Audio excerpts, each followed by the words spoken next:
sideways above the runway. So the aircraft might start to sway left or right. So you still need to keep controlling the airplane laterally. And what I suggest is to use the rudder. The rudder here will get more importance because you are close to the ground.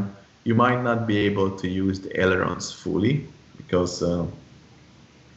well, you don't have much altitude to do that. But with the rudder, you can make more noticeable directional changes. So you use the pitch, of course, to compensate for the loss of lift as you slow down and the aircraft settles down on the runway. However, you still need to use the rudder to keep the aircraft above the center line. Okay.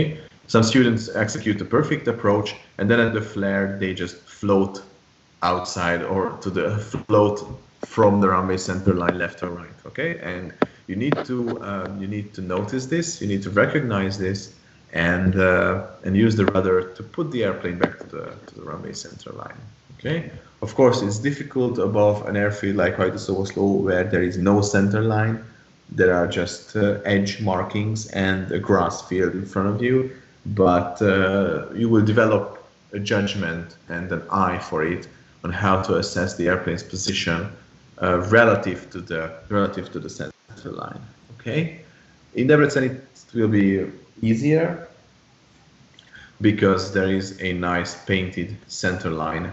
There is a nice painted center line on the runway. Okay, so after we perform the touchdown.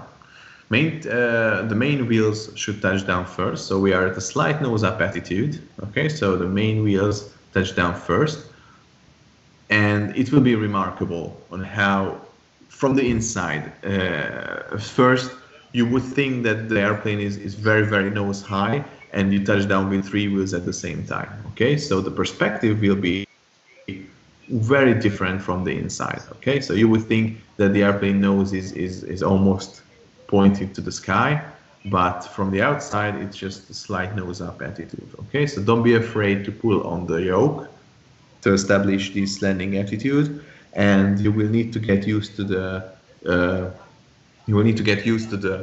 nose-up attitude on how much is necessary once you touch down, and it will be quite substantial. Okay, but first you will not believe it. You don't want to keep pulling on the yoke, and you just touch down hard with all the 3 wheels. Okay, so that's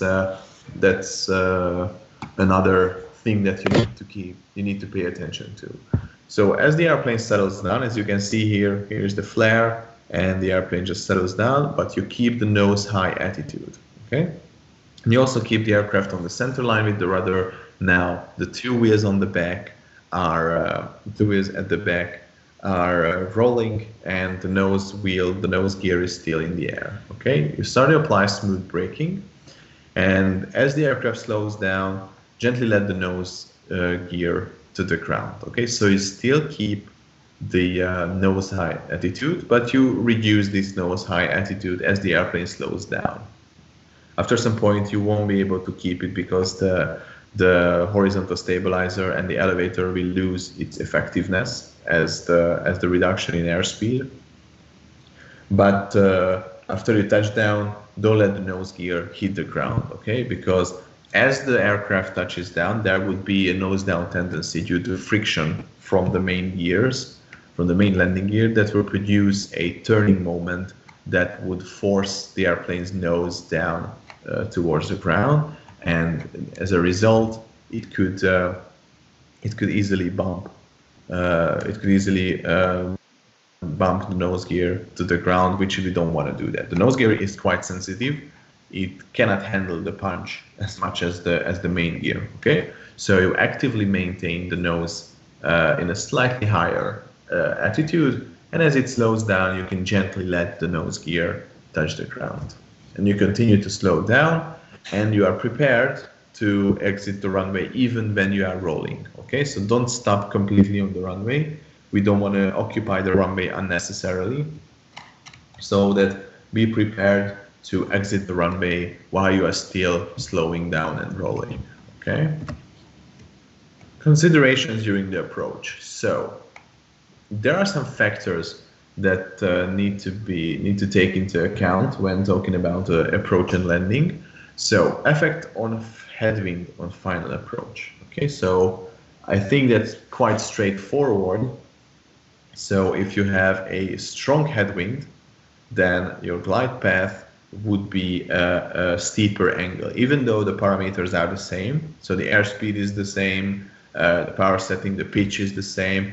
Since you experience a strong headwind and the airplane moves together with the air, then the flight path would be steeper. That's why in high wind condition, you can either do is you leave yourself a bit too high on the approach, and the wind will take care of the increased descent path, or you increase the airspeed on the flight path. Usually, what we do is we increase the airspeed to maintain the same flight path. Okay, since we are doing the same approaches with the same glide path, so we might increase the final approach. Also, if the airspeed or also if the wind is gusty, then we might add 5 to 10 miles per hour to the final approach speed as a safety buffer. Just like it was in the video, it said there that you add half the gust factor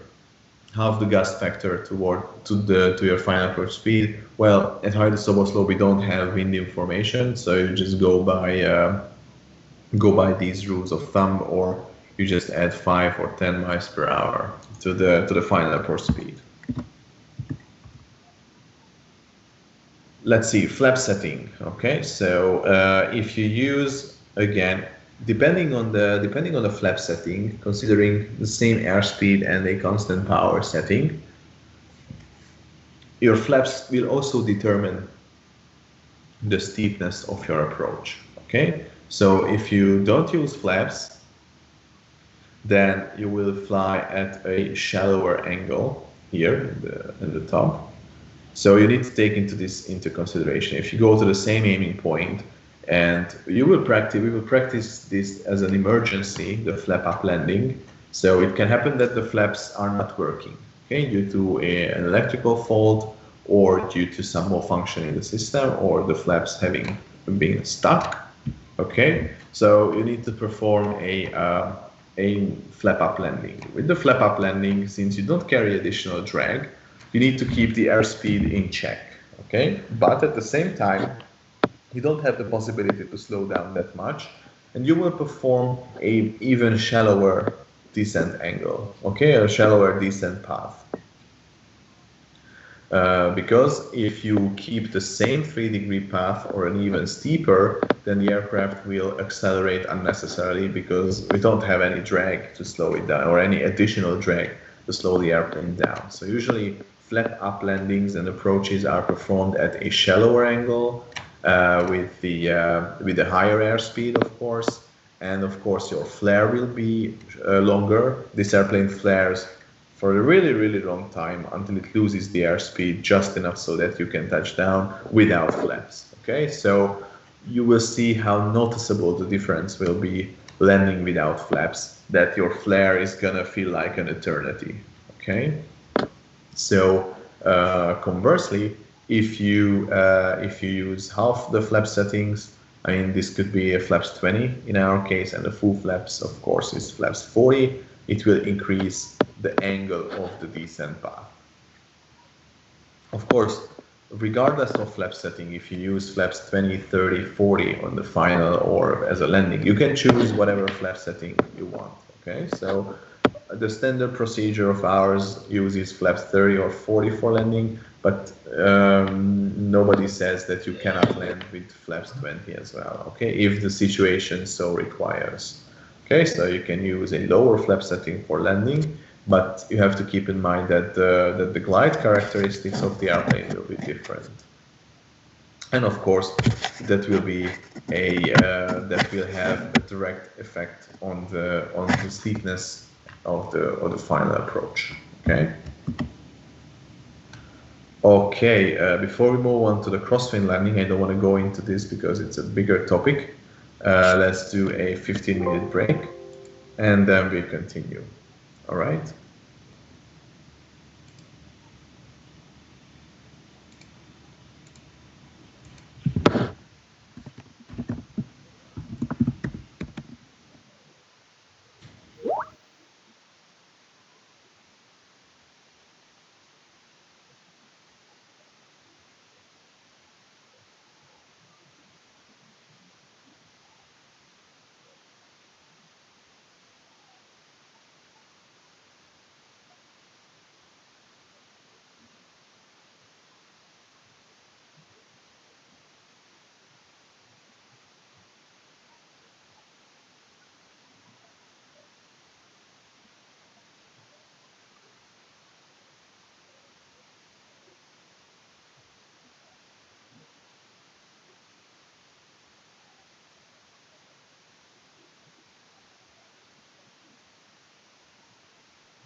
Okay, guys, let's continue. Are you here? Yes. All right.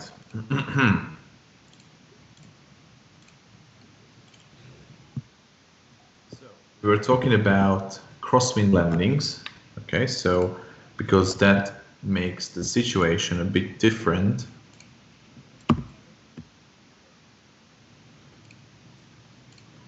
So what about crosswind landing? So during a crosswind landing, essentially when you are making the approach, you crab into the wind. So this is how the aircraft looks like, or this is how it is oriented relative to the runway center line or the approach path. So because you don't want the wind to push you, then you will make what's called a forward slip, so that you turn into the wind and you descend at an angle. Okay, I guess you must have seen some videos on the internet about crosswind landings when made by passenger jets, and this is the same technique that we use for the crosswind landing. Okay, so you establish the descent path, you establish the approach path when the airplane's nose is pointing somewhere else rather than the runway center line. But this way, as the wind wants to push the airplane away, it won't, because you are actually slipping towards the runway. Okay. Now the difficult thing here is to transition from this side slip technique to the wing low, from transition from this forward slip method to the side slip method by using the ailerons and the rudder. Okay, in this case, when you are making the final approach, the rudder is not used. Okay, so it's completely in the neutral position, and you steer the aircraft in a way that the nose is pointing towards the wind. Okay, and when you make the flare, of course, you cannot touch down like this. Okay, so you need to transition from this forward slip to a slide slip method. Okay, by using the rudder. Okay, and position the aircraft parallel to the runway. But if you only use the rudder, the wind will still push you away from the runway center line. So you need to use the aileron as well. So it's a bit tricky, because what you essentially do is you reduce the power, start the flare by pulling up the airplane's nose, but at the same time use the rudder and the aileron. So everything is used: power, pitch, yaw, and roll. Everything. The airplane moves in a 3D space in every direction, every imaginable direction. So it's really hard to coordinate the motion. Okay, and we're going to look through an example on how to do it. So transitioning from crabbing to side slip, rudder against the wind to put the nose parallel to the runway. Okay, that's the first step. Of course, now we are at the flare, so we are very close to the runway, and we are slowing down and pulling on the yoke. So don't forget that this is still going on. On top of that, you bank into the wind, you make small corrections to stay above the runway center line, and it may be possible that only one main landing gear, main wheel, touches down first, and then the others. Okay, so if you go through the example on the picture, at the flare height, reduce power, and you apply left rudder, because originally the airplane is into the wind, so the nose is facing to the right. Okay, so you need to apply left rudder to bring the airplane's nose parallel to the runway. But if you leave it there, if you left it there, the wind would push you away from the center line. So you bank to the right to keep the airplane above the center line. So rudder against the wind, bank into the wind. Okay, so it's like a side slip technique. So you do opposite maneuvers, and you keep the nose pointing upwards at the same time. So you keep pulling on the yoke. Now the throttle should be on idle. So increase back pressure as the airplane slows down. That, of course, it is part of the flare maneuver. Touch down on the right wheel. So that may happen that the right wheel might touch down. Okay, and after that, you keep the aircraft like this, but the other main gear will soon touch down, and you just use the rudder, and of course aileron is still into the wind. Just like during the crosswind technique for takeoff, When you take off in a crosswind, you put the aileron into the wind, meaning that you turn the yoke towards the wind, okay? And you keep the same thing happening here. So to use the rudder even on the ground to keep the aircraft on the runway center line, but at the same time you keep the aileron as well into the wind. Meanwhile, you gently let the nose gear touch the ground when the airspeed is slow enough, okay? So we're gonna watch the video about the crosswind landing. It is part of the normal landing video. Let me just, let me just get that for you.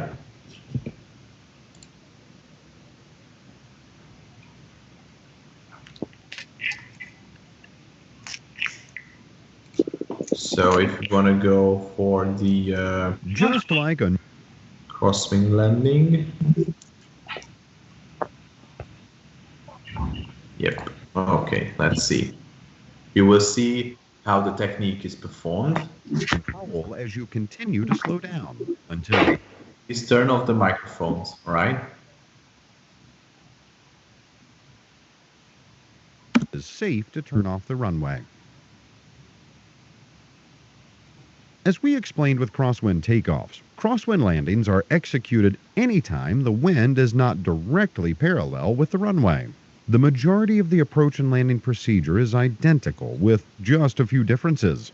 Crosswind landings are slightly more difficult than crosswind takeoffs because of the control inputs required. Remember, in crosswind takeoffs, control inputs are changed due to an increase in airspeed. Well, the same is true for landings, but just the opposite. When it comes to crosswind landings, there are two techniques used. What we use is the crab method, okay? So the wings are horizontal, no rudder is used, and you just slide into the wind, you slide with the wind. The crab method and the wing low or side slip method. During the majority of the final approach, the pilot should crab into the wind in order to keep a constant ground track aligned with the runway centerline. The nose of the airplane will be pointed into the wind, which means that if the airplane were to touch down like this, it would be crooked and could cause damage to the landing gear, or in extreme cases, even flip the airplane over. To make the airplane line up with the runway, pilots will use the wing low or side slip method. The pilot should apply rudder to align the nose or longitudinal axis of the airplane with the centerline of the runway. Using the rudder will cause the airplane to drift off centerline, so a bank will have to be used to keep the airplane on the proper ground track over the runway centerline. Experienced pilots will wait until right before touchdown to input the side slip, but newer pilots should start the side slip earlier on in the approach. Yeah, that's also an option, that you do the transition earlier to reduce your workload during flare. This allows the pilot to make small corrective control inputs to ensure that the airplane is aligned with the runway during the entire approach and landing, preventing a side load. Here's an example of a crosswind landing. If there is a left crosswind on landing, while on final approach, the airplane's nose will crab, pointing into the wind. To begin the side slip, just enough right rudder should be added to align the nose with the runway centerline, and left aileron should be applied to avoid drifting off course. The more the airplane is drifting, the more aileron is required. But when more aileron is... This is a bit exaggerated, so you will not bank like this, but it just serves as an illustration purpose. applied, the airplane tends to turn. So, more rudder will be required to prevent the turn and keep the airplane's nose aligned with the runway. Typically, as the airplane descends on final, the winds will decrease, resulting in a decrease in control inputs as a result of the decreased crosswind. Slowly reduce your inputs to ensure that the airplane is still flying the proper ground track and the longitudinal axis is aligned with the runway. There are times when the crosswind is too great for the pilot to safely land the airplane. If aileron is applied to keep the ground track and the pilot is simultaneously This is a side slip that you're seeing. applying full rudder to maintain the heading, then the airplane should not touch down. This indicates that there is no rudder left and a side-loaded landing would result. Round out for a crosswind landing is just like that of a normal landing. The only difference is that the crosswind correction that has been applied is now increased during the round out. Why is it increased? Well, it's the opposite of what we did during takeoff, where the controls became more effective as the airspeed increased. During landing, the controls become less effective as the airspeed decreases. Therefore, during the round out, the control inputs must gradually increase, just enough to keep the airplane's longitudinal axis aligned with the runway and on centerline. The wings should never become level during a crosswind round out. If the pilot mistakenly levels the wings, the airplane will drift while touching down on the runway. The pilot should maintain the correction throughout the touchdown, which will make the upwind wheel touch down first. Yes, you only land on one main wheel. As the airspeed and momentum of the airplane decreases, the downwind wheel will settle onto the runway.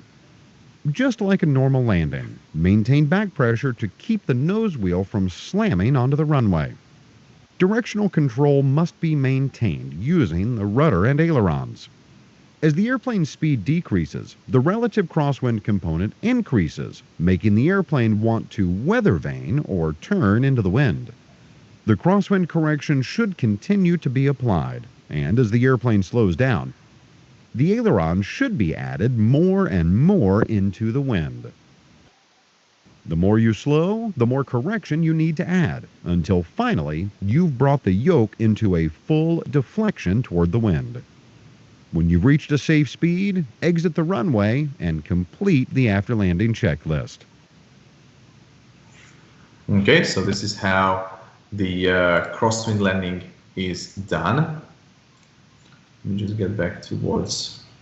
Okay, so it's a bit more difficult, and but first of all, you need to master the normal landing, and then you can advance to the crosswind landing once you get a better feel for the aircraft and better understanding on what it does and how it behaves in different circumstances. Okay, but you should know what to do during a crosswind landing, but you will practice it later on during your training. And of course, you need to have a certain type of weather or a certain wind direction in order to be able to practice the crosswind landings. Okay. Here's a summary on the downwind, base, and final approach. So just to get through it quickly. So you are coming in at around 100 miles per hour. Okay. And when you make the base turn, you see you are 45 degrees away, or so. You see the landing threshold at 45-degree angle from your perspective.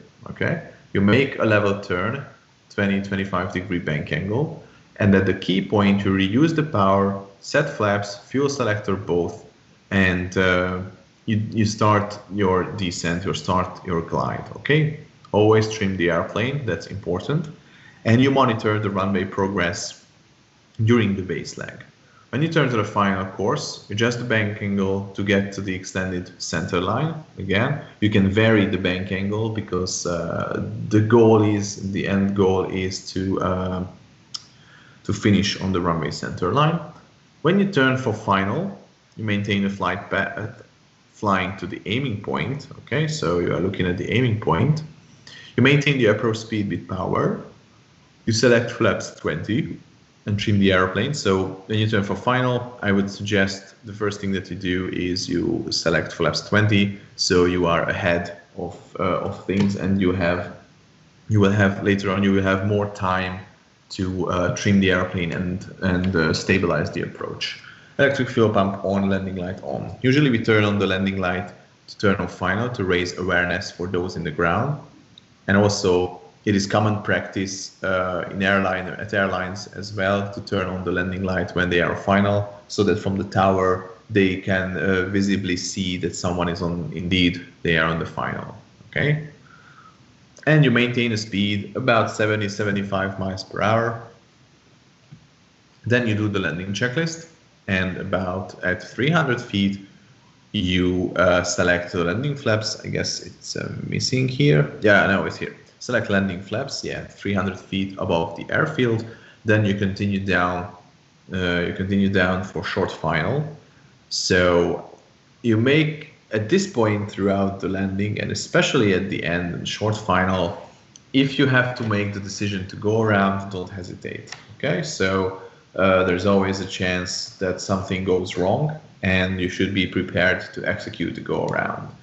When we practice this, usually your instructors say to go around, and your instructor will try to surprise you when to do the go around. Okay, so you have to always be prepared. So you do the flare, you break the descent, and you touch down and you leave the runway. Okay, so this was the approach and landing. Okay, what about go around? How to do the go around? This is the procedure for our Cessna 172. So this is not a generalized go around. So when you make the decision to go around, you apply full power, you increase the pitch, but not to the climb pitch. You increase it just enough for a shallow climb, okay? You select flaps up. Remember, you have to switch the flap lever up, and it will automatically retract the flaps. And during this process, the aircraft will slink slightly. As you can see in the flight path, there is a slight dip in it, because as you lose the additional flaps, so as you lose the additional lift, the airplane might want to sink in, okay? So can this be planned on a VFR map? What do you mean, plan this on a VFR map? The approach and landing, or how? Because we are not at the cross country, we are just a traffic pattern. VFR sectional chart. So you want to plan the traffic pattern on a VFR chart? Oh, I'm not sure I understand what you're asking.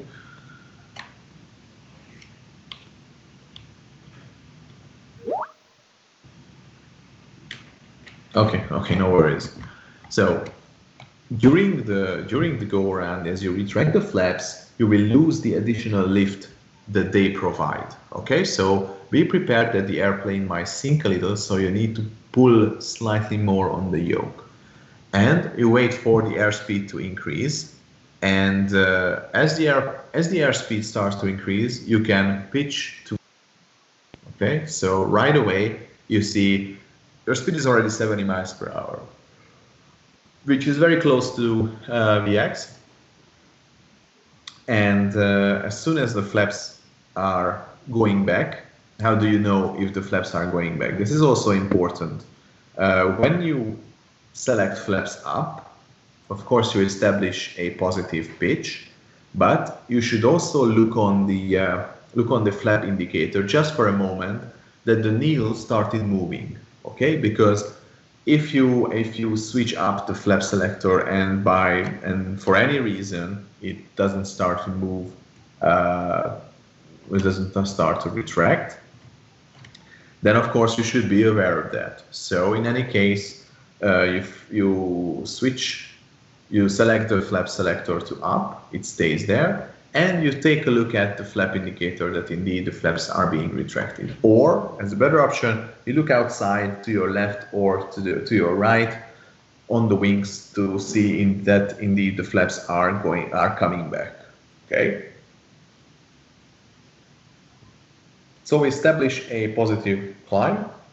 You pitch to VX, again about 10 degrees, and as the flaps are retracted and the airplane starts to climb, we are going away from the ground, and at the safe altitude we transition towards a normal climb, just like we did during takeoff. Okay, so make the decision: power, pitch, flaps. You stay the wings level. Make sure that you stopped descending. Okay, and as soon as you feel that the flaps are coming down, they are not fully retracted just yet. Maybe half of the flaps are still out, or at least 20 degrees setting. Then you can establish the climb. Okay, and then lastly, you can communicate on the radio that indeed you performed a go around. Okay, so make the decision, apply full power immediately, pull the nose parallel to the horizon or slightly above, retract the flaps, pay attention that the airplane might sink in the process of retracting the flaps, and then establish a full power climb. And then when you are above safe altitude, you can resume to the normal climb, reducing the power, fuel pump off, and target speed will be 80 miles per hour or 70 knots. Okay, so this is how the go around, as far as the go around concerned.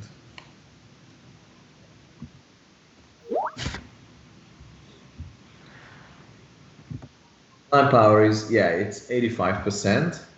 So it's 85% here. Pitch to VX, that's about the same as during initial climb for takeoff, about 10 degrees nose up maximum. But you will see it on the speed. Keep in mind that things will happen quite quickly. The main thing is that you stop descending and you transition from there to an intense climb, okay? Okay, after landing and parking.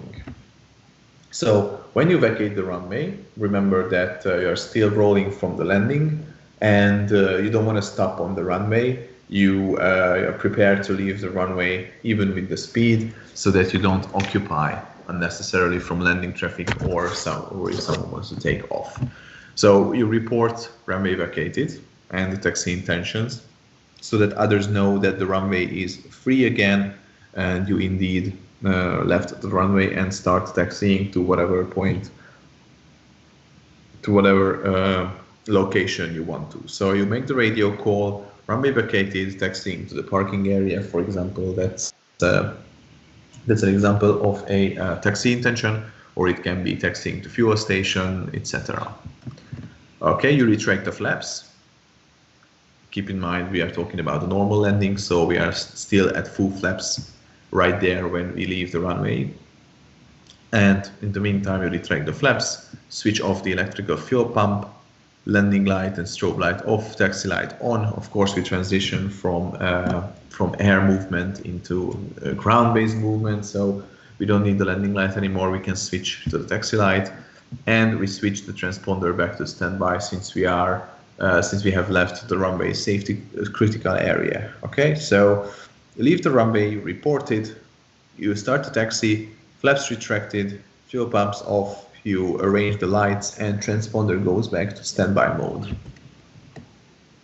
And there is a parking checklist. When you arrive at the parking area, you set the parking brake, navigation, communication off, audio panel off, avionics master switch, if installed, is off, transponder off, engine master switch off. Make sure that the beacon light and the main bus battery stays on before you turn on the before you turn on the engine master, before you turn off the engine, make sure you turn off every equipment with the exception of the beacon light and the battery and main bus switches. Okay, so before turning on full electrical power, you need to turn off the engine, okay, then the lights, then the main bus battery. Okay, because we still need to indicate that the engines are running. Of course, everyone who would stand in the vicinity would see and hear that the engines are running, but we switch off the engine, then the lights, then the main bus battery switches. Fuel selector left or right if we parked in an incline. Post-flight check and walk around, it's completed. You just write the paperwork, get out of the airplane, just take a look at the airplane. If it's still undamaged, maybe you hit something in the air that you didn't notice, although you would notice it, I'm telling you. If you have a flight plan, of course, if you came from the cross-country flight, we need to close the flight plan. This is a bit of a different story because you will fly cross-country later on, and the flight status message, that's another story. Okay. Any question regarding the traffic circuit? I think this has been quite a detailed explanation. So actually, I'm doing a favor to the flight instructors, teaching you everything about the traffic patterns, so they don't have to do anything. Okay, so any question regarding the traffic pattern?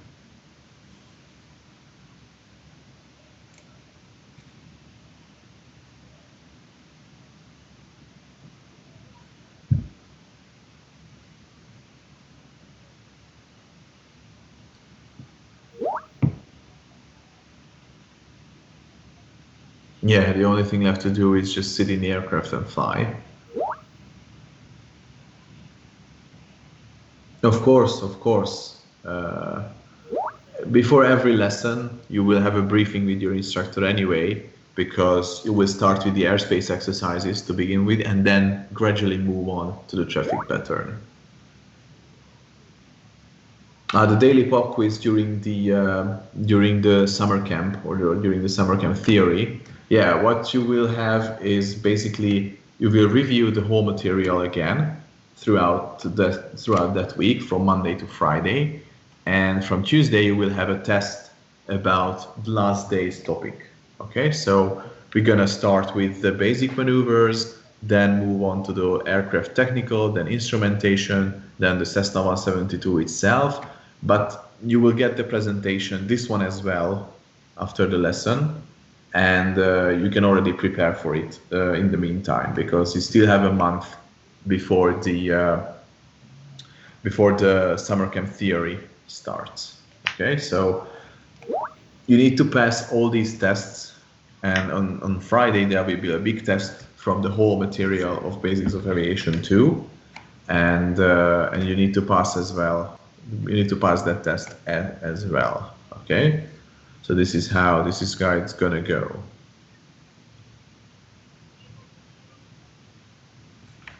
Okay, we still have one topic for today. You can write your questions in the meantime.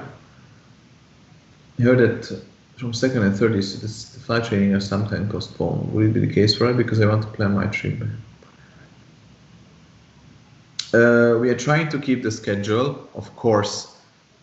Especially now, most of the times the rescheduling depends on the government's decision about practical training. Okay, but we are trying to stick to the plan. So plan your summer according to the schedule that you received from Bence. Okay. We are trying to make sure that you are flying at the time. Of course, weather can also play a part, but weather is usually a nuisance for a few days in the summer. But try planning your summer according to the schedule.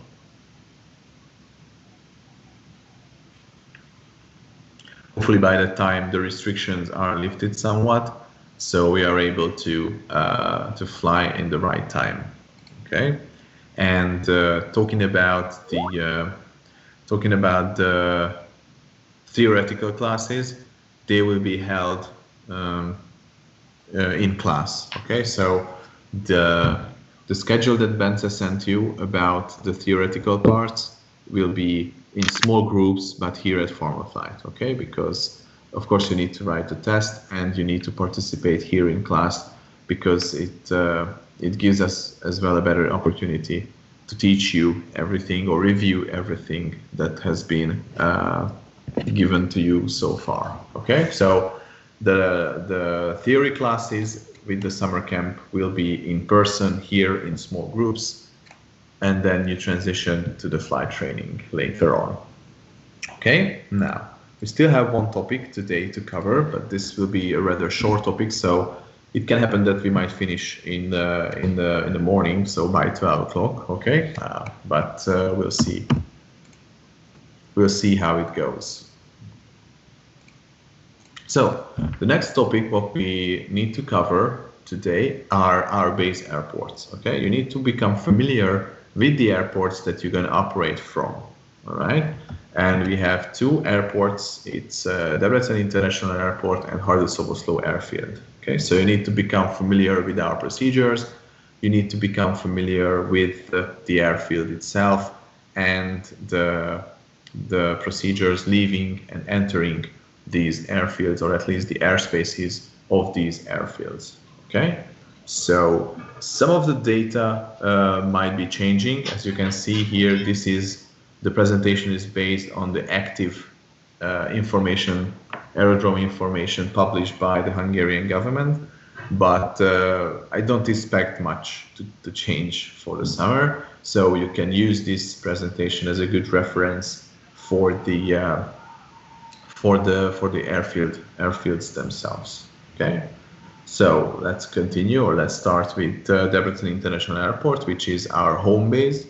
And this is where we store our airplanes. So this is where in the morning we fly out and we return here in the evening. So depending on your schedule, you might start here at Debrecen Airport in the morning, or you finish here if you are scheduled for a later flight. Okay. So Debrecen Airport. How many flight hours will we get by the time we pass out? Pass out? I mean, you mean lose your consciousness? Well, for a UPRT training, a half an hour is enough, I can tell you.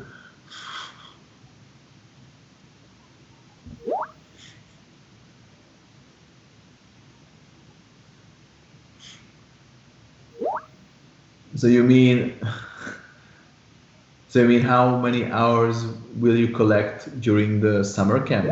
The summer camp is planned for around 19 or 20 hours, okay? This is when you will have a check at 19 hours, and that's the main purpose of the flight training or of the summer camp. But it's in the document that Bence sent you on how many hours are scheduled, and they are scheduled 20 hours, around 20 hours for the summer camp. Okay, usually you will fly 1 hour per day, so you will cover it in 4 weeks, the whole summer camp.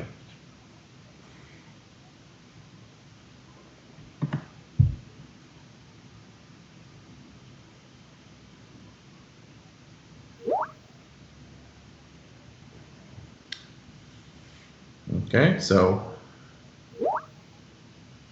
this is what you should expect. All right, so let's talk about Debrecen International Airport.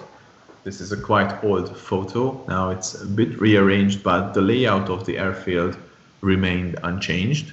So ICAO code, Lima Hotel Delta Charlie, IATA code, it has a IATA code since this is an international airport, and the call sign. The call sign is Debrecen Info, although it can be Debrecen Tower as well sometimes, and I will tell you later on why. Frequency, I recommend you memorizing this frequency, 125910. This is the communication frequency for the tower. Okay, so in the vicinity of the airfield and on the ground, we communicate on this frequency. Elevation is about 350 feet. Again, the traffic pattern altitude at Debrecen Airfield is 1,400 feet, just like at Hajdú-Szoboszló. Airport category, it's a public international 24-hour commercial aerodrome. So this is a public aerodrome. Everyone can come and go. Of course, fees may apply and terms and conditions may apply, as sometimes they say. And it is suitable for any kind of operation, VFR, night VFR, and IFR. Since the airfield is equipped and the runway is equipped with lighting system, so night VFR is also possible to be flown at this airport. Also very important, meteorology information, METAR and TAF is provided. METAR is the meteorological report and TAF is the weather forecast for an airfield. Okay, as you can see here, the airfield itself is located in the southern part of Debrecen, but I guess you're already familiar with it. And this is how it looks like from the air. There is a disused runway, so not to confuse the actual runway with the unused one. And we have a parallel-ish taxiway along this runway. Okay.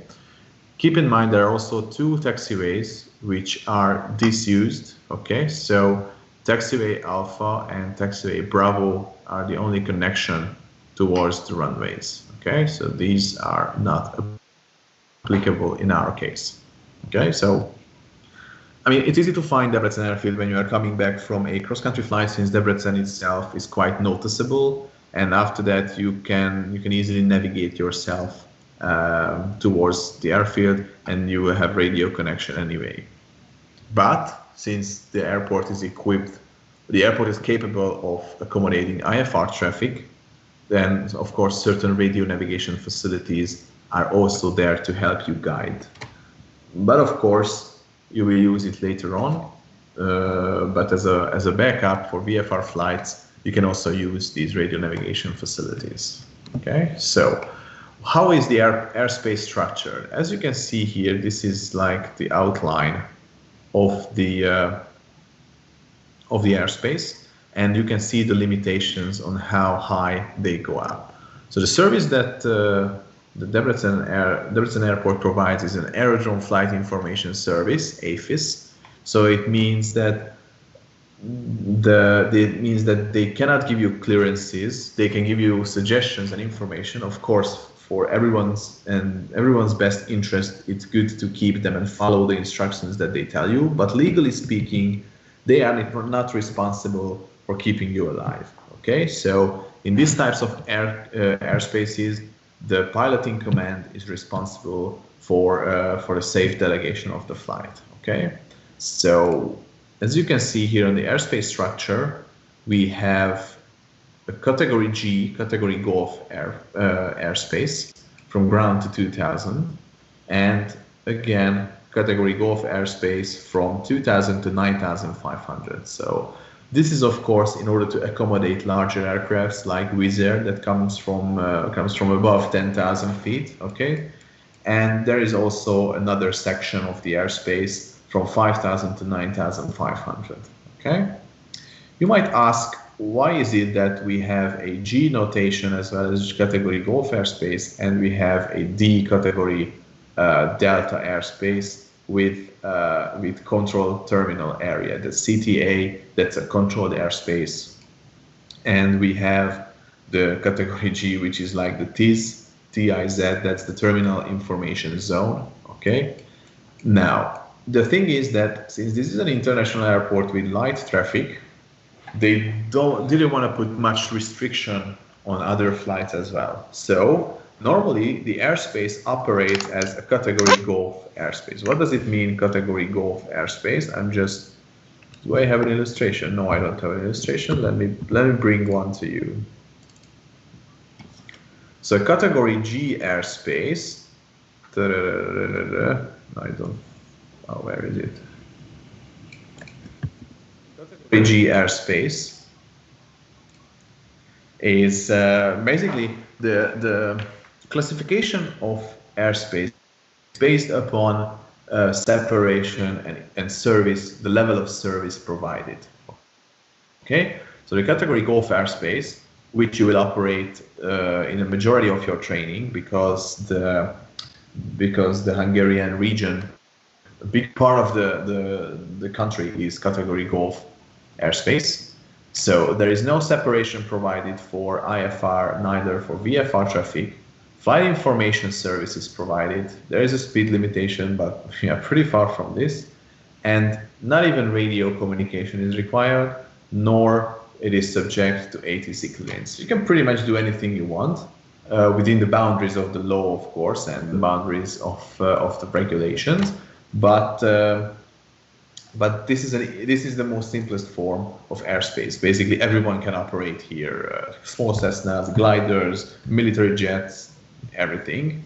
It's just not practical to do everything. Okay, and if you look at it, it also has a Class D classification. Class D is more restrictive. As you can see, IFR is separated from IFR. VFR is still not separated, but IFR and VFR traffic information is provided. Air traffic control service, traffic information about VFR flights, so it's a much higher level of service. Continuous two-way radio is required, and they are subject to ATC clearance. But the thing is that depending on the operation, they can switch between Golf and Delta airspace classes. Okay. During these times, the airfield operates in Class Golf airspace, so not much restriction, with the exception that even though it's a Class Golf airspace, since it is a terminal information zone, a traffic information zone, then mandatory two-way radio communication is needed. Two-way radio communication is mandatory. The transponder is mandatory, and the filing of a flight plan is mandatory. So whatever you want to fly into the airport or out of the airport, you need to file a flight plan. Okay, so because it has their own rights, so it's not a simple category Golf or Class Golf airspace, there are these restrictions and mandatory items. Okay, we have a few designated VFR reporting points, which are Józsa, Hopi, it's here, and Ebes. Usually what we use when we fly to Hajdú-Szoboszló is Ebes point. So we take off, we fly to Ebes. It's easy to remember, easy to notice this point because this is the only town, basically the only bigger town between Debrecen and Hajdú-Szoboszló. Okay, so we pass Ebes and then we fly to Debrecen. Then we fly to Hajdú-Szoboszló. That's it. So pretty easy. And when we go for cross-country flight, we might use Józsa Point to the north. Again, it helps us that this is M35 highway. It's quite noticeable.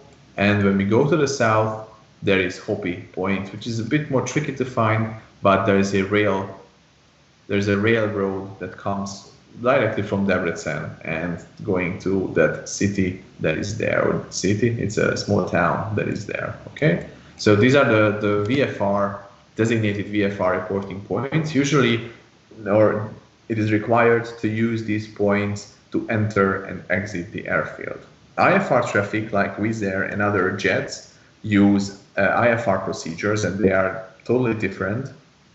That's why we have procedures for IFR traffic different than from VFR traffic. Okay, and these designated VFR reporting points are also holding points for traffic. So if you are coming in and there is an aircraft that is about to land, the IFR aircraft, then you might need to wait over Ebes, just doing circles until the other airplane has landed. And the thing is that since VFR and IFR traffic operates within the same airspace with this categorization, then separation must be provided, and the ATC must separate IFR from VFR. Okay, and in that case, IFR traffic usually takes precedence over VFR traffic.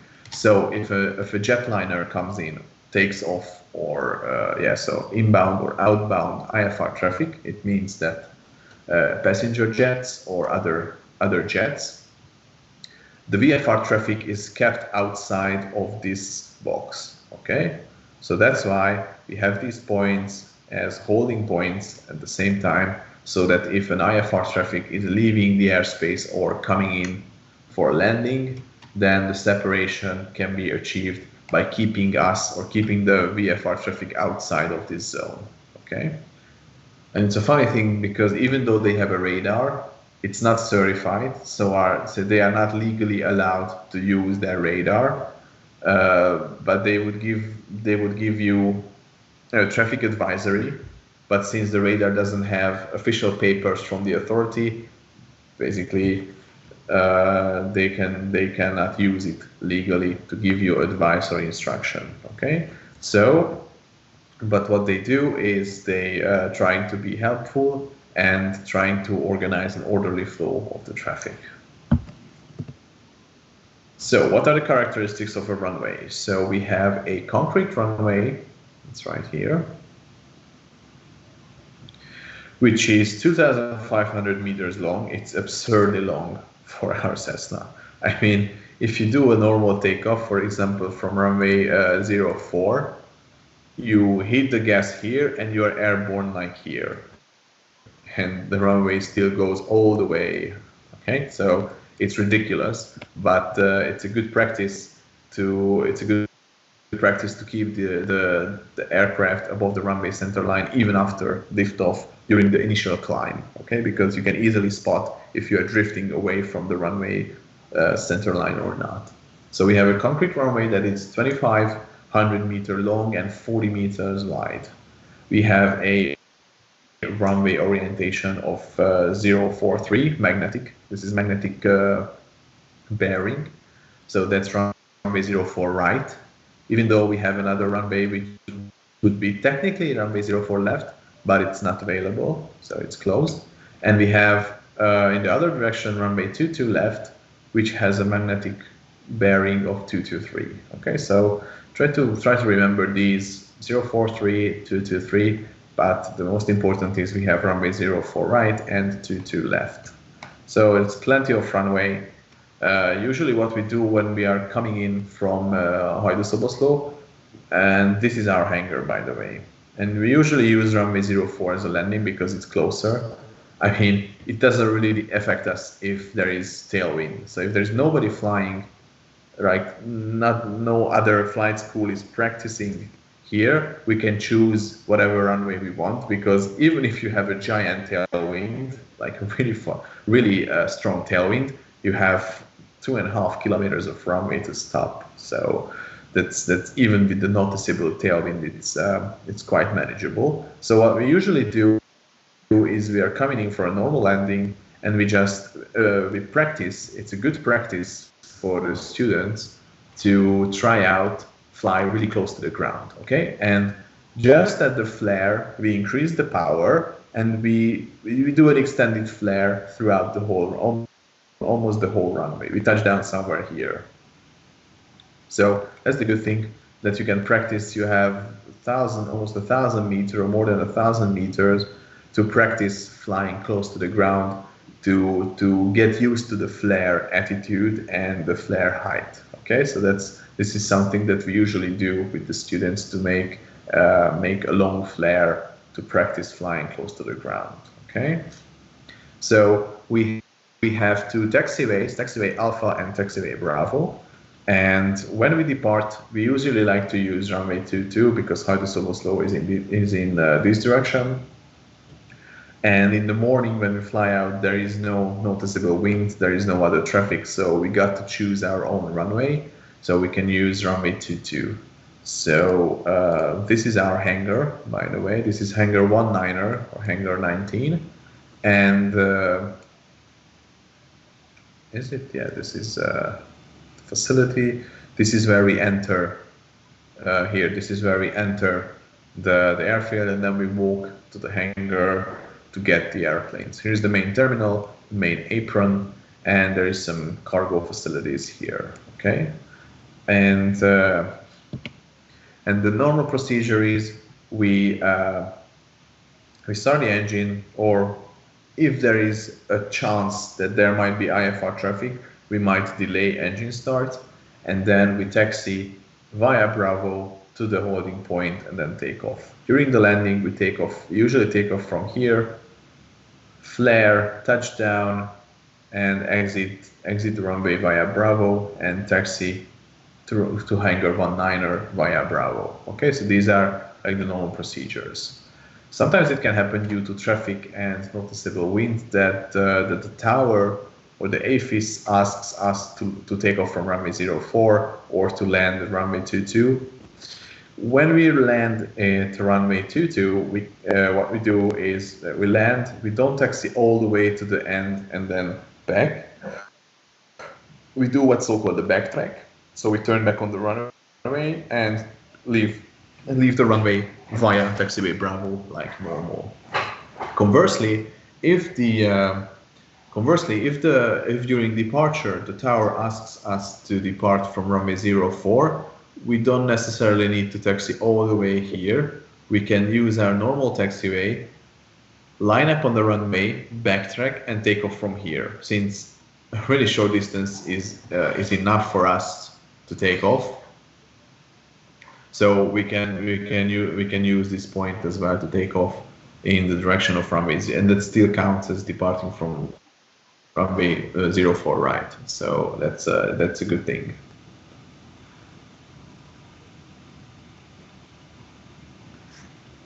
Okay, moving on. Let's see how the visual traffic circuit is constructed. How to understand a VFR map? It will be taught at the time of flying. Yeah, you will see. You won't necessarily need to use the VFR map. since you will practice airspace exercises and traffic patterns during the summer camp. But next week your class will be with Andreas, and he will teach you about how to read the VFR map. Okay, so don't worry about it. So traffic patterns. So we have, for runway 04 right, we have right-hand traffic pattern. Pattern altitude is 1,400 feet AMSL. All right. So the course, the departing course is 043 magnetic track. The procedures are the same, okay, that we went through with the detailed traffic pattern lesson. So at 500 feet, you check the position and you turn right, okay? Turn to new course 133, and again, after you finish the turn, you look back on the runway to see if it's indeed 90-degree turn.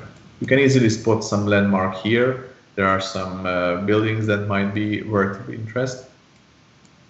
So at 500 feet, you turn right, you continue climbing to the to reach the traffic pattern altitude. Again, if the threshold is at 35 or 45 degrees behind the trailing edge, again, you check the position, you look back onto the runway. If the position is good to make the turn for the downwind, then you spot something on the ground and you turn for downwind, okay? Again, throughout the downwind, you check your position, you check your distance from the runway, okay? And you monitor the runway progress and you monitor the threshold, the landing threshold progress. And when you see that you are about 45 or 35 degrees behind the threshold, the landing threshold, then of course from the tower you report, that's important, you report that you are ready for base, intention full stop, okay? You must not start the base until the tower says runway is free and you can continue, okay? So the difference here is that you get it's not a clearance from the tower, but it can be traffic information. But in any case, until the tower clears you or tells you to continue for base or tells you that the runway is free, you still need to keep this course on the downwind, okay? But once the tower tells you that runway 04 right is free, maybe he will send some wind information, then you can turn for base and start descending, and afterwards turn for final and continue with the landing, okay? So this is how the traffic pattern looks like. It's on runway 04 right, it's a right-hand traffic pattern. Conversely, for runway 22, it's a left-hand traffic pattern, but the situation is the same, okay? So 1,400 feet traffic pattern altitude, and the landmarks are the same, just the other way around, and also the procedures are the same. So before base turn, you report your intention, and then the tower will tell you if the runway is free or not, and you continue to move on to the base and then for final, okay? So this is how the traffic pattern is done at Debrecen International Airport. You will not do much traffic patterns because the main practice area is Hajdú-Szoboszló, so you will do the traffic patterns there, but you should be familiar with the traffic pattern at Debrecen Airfield as well. Okay, let's see, where should we join the pattern? This is what we're going to talk about next, or how to leave and join the traffic circuit, depending on where you go. So first of all, we're going to look at runway 04. So how do you enter and how do you leave runway 04? So first of all, that mostly concerns us is getting to Hajdú-Szoboszló, okay? So you take off from runway 04, you take off, you proceed on the traffic pattern, and you leave before the base turn, okay? And make sure that you fly towards Ebes and you keep Ebes town to your left, okay? So you overfly the highway and then you keep flying towards Ebes. At this point, it's quite easy to spot Ebes. And we actually have a guide for this, and you will get this. You will get this document also. What are the procedures of entering and leaving Debrecen airfield, and it doesn't have much information. So when you fly the traffic pattern,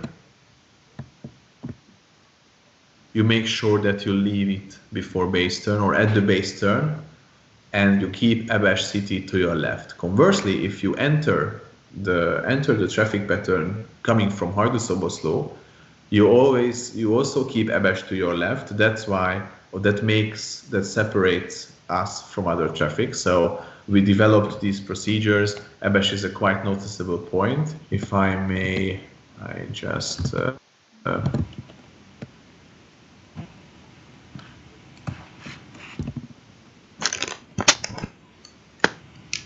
okay, let's see.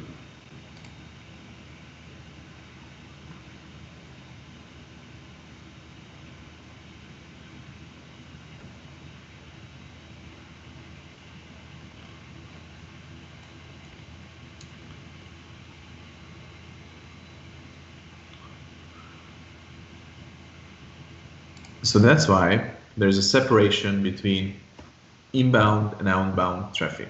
Okay, oh, where is this? All right, so Debrecen Airport is here and Abash is right here. So it's quite easy to put it to your left side. So you take off, you do the traffic pattern. This is runway 04. You take off. You see, this is the used runway, and with the axis, this is the disused runway. So you take off, you do the traffic pattern as normal. Then before turning for base, you actually turn towards Abash, okay? And then after Abash, it's already Hajdú-Szoboszló. This is Hajdú-Szoboszló airfield, but we will talk about it.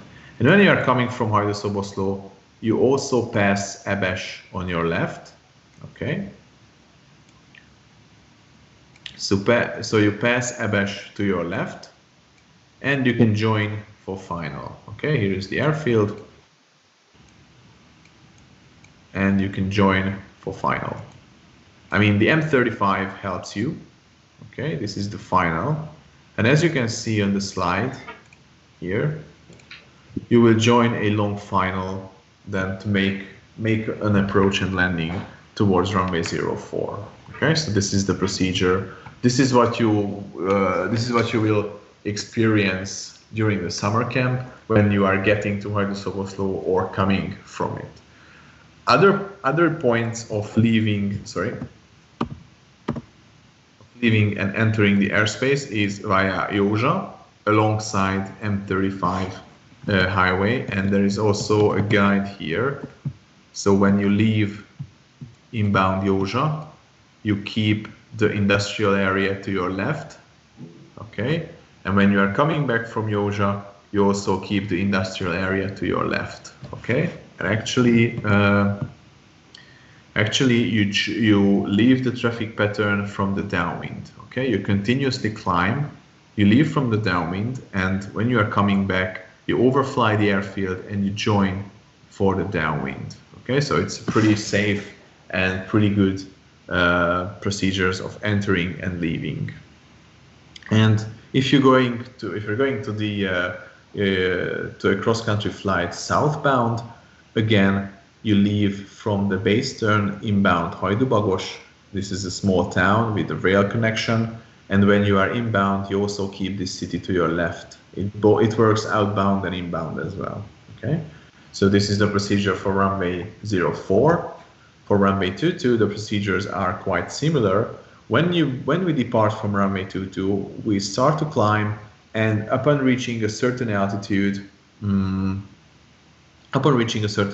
turn directly to Abash. So that's pretty straightforward.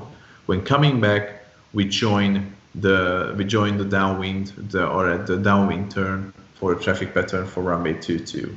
Leaving and entering towards Józsa is the same story like at 04. Just be careful. The turn is in the opposite direction if it's runway 22.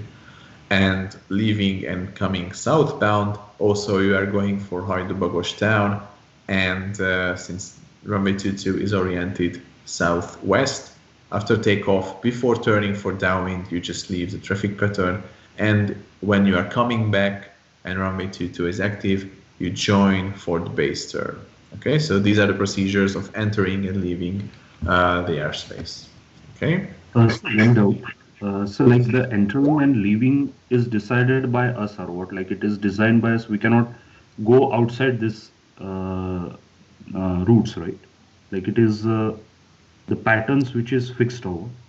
The pattern is fixed. These procedures are fixed. We developed it ourselves Okay, sir. because for VFR traffic, only the points are given, and but in order to create an order and safe and increase safety, then we use these procedures that we made for ourselves to help. First, we had some cooperation with the airfield. We talked to their safety managers, and and they agreed that we should use these procedures. We have also a question: in crossing the pattern, should we be higher than 1,400 feet? Here, no, we should be at 1,400 feet since this part of the traffic pattern is on the runway. So the airplane is either landing or taking off. They will be well below 1,400 feet. Okay. Now let's do a 15-minute break before continuing.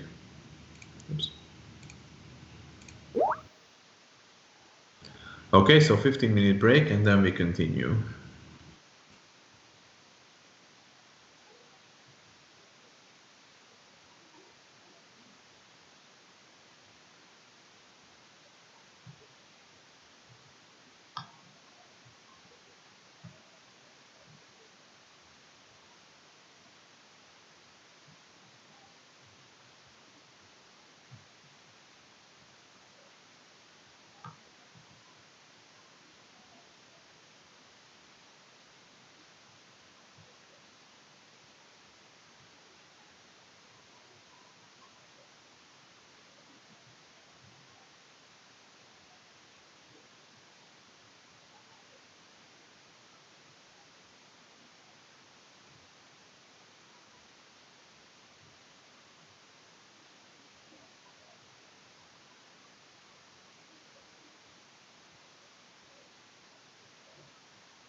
Aviation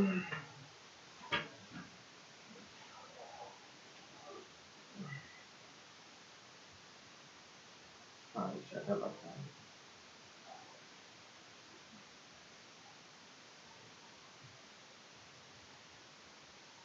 Entonces, esto se tendrá que mirar la fiesta. Se tendrá que tener aquí.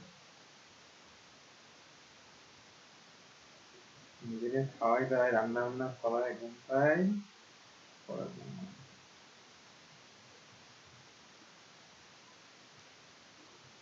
ডাকি দিচ্ছ ডাকি দিচ্ছ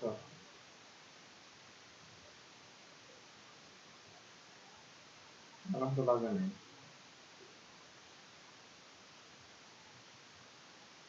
খাইছি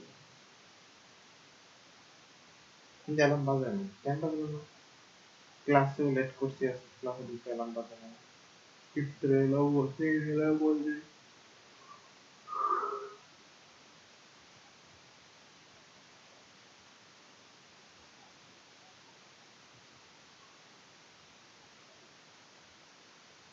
মানুষ ভিতরে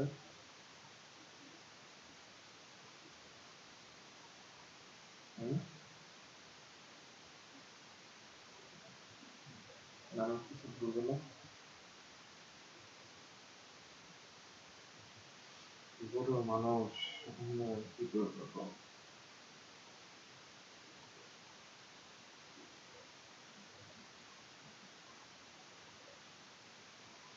তোমার মুখে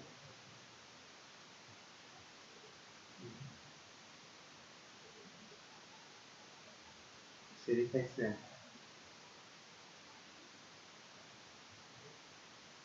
আসলাম phone দেবো আমি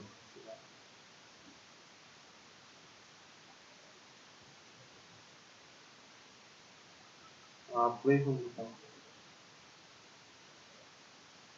বকে নিবি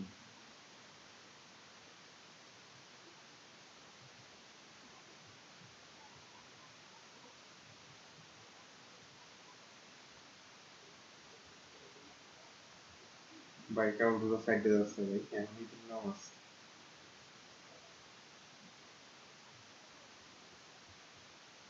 কিছু কিছু একটা মধ্যে আছে পড়াশোনা না পড়ে না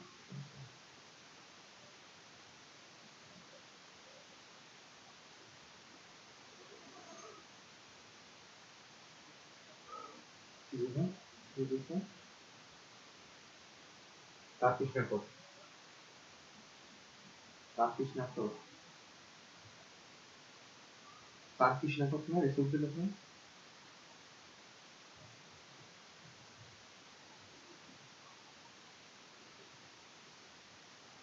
আচ্ছা রিসোর্স দিলে কান দিতে ছিল তারপর কি একটা দিন আসলে নাম করা তাকিস সম্রাটের কাহিনী সুলতান সুলাইমান হ্যাঁ দেখি নেই দেখি নেই সুলতান সুলাইমান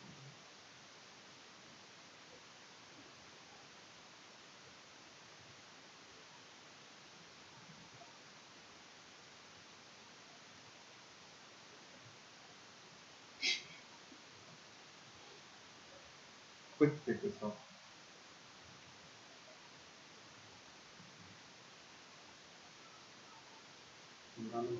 নাম দেখতেছে যাতে কি করি সময় কাটাচ্ছেন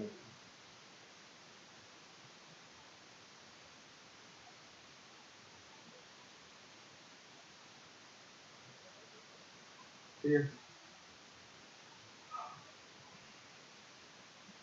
ছোলা আছে ফল আছে চাকরি বানাইতে পারি সবজি রান্না করা আছে তো সবজি খাবো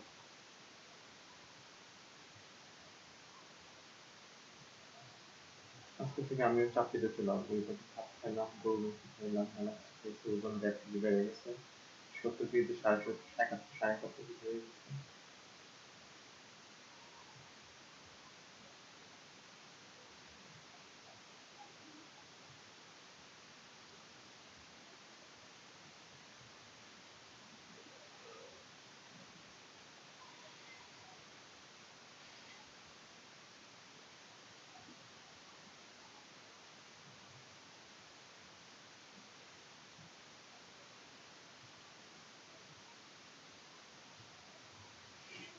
ठीक है सर, ठीक है सर, ठीक है सर, हाँ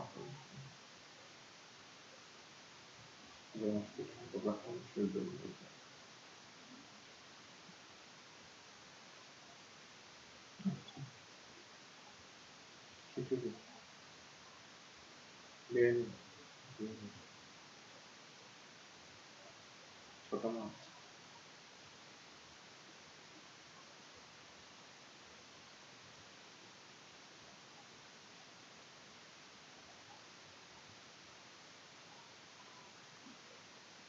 बहुत सुंदर सुंदर ईश्वर करो।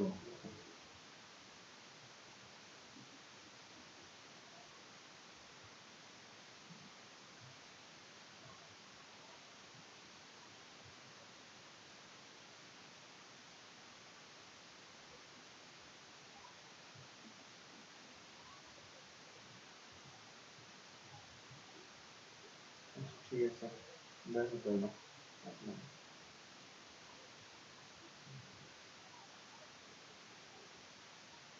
इतना अल्फा रखना।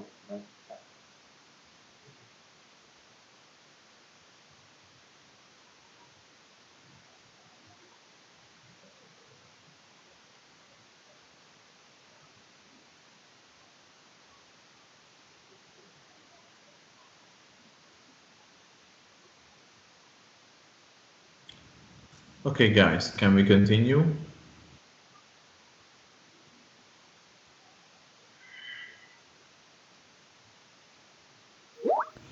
Okay. All right, let's continue with the airports. So we talked about,